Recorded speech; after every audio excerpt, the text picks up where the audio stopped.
নগর সভ্যতার ছোঁয়ায় সড়ক এবং রেলপথে বেড়েছে যাত্রী বা পণ্যবাহী যান চলাচল। অন্যদিকে জৌলুস হারিয়েছে নৌপথ। সদরঘাট থেকে আরো জানাচ্ছেন সহকর্মী জাহিদ হোসেন। চাঞ্চল্যে ভরে থাকা এক সময়কার সদরঘাট এখন খা খা করছে। ঈদ মৌসুমে কিছুটা যাত্রী সমাগম বাড়লেও ঈদ মৌসুম শেষে এখন আবারও সেই করুণ চিত্র।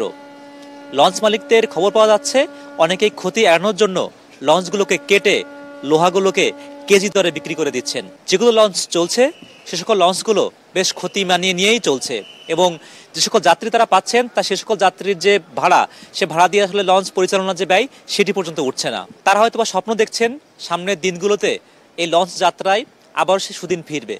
তবে আমরা সকালে কিন্তু রাজধানীর অদূরে নারায়ণগঞ্জের পাগলা যে ঘাট, সেখানে আমরা অবস্থান করছিলাম এবং সেখানেও একই সেই করুণ চিত্র।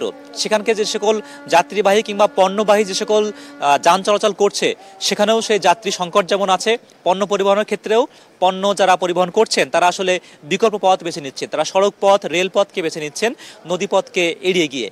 তো নৌপথের আসলে কোনো অবহেলা আছে কিনা, এই প্রশ্ন ছিল স্থানীয় যারা চালক কিংবা যাত্রী তাদের কাছে। তারা বলছেন অবহেলার চেয়ে সব থেকে বেশি এখন দায়ী মানুষ যে অন্যের চেয়ে এগিয়ে যাওয়ার যে প্রবণতা, দ্রুততম সময়ে গন্তব্যে পৌঁছানোর যে তাড়া, সে তাড়া থেকে মানুষ আসলে লঞ্চ থেকে বিমুখ হচ্ছে।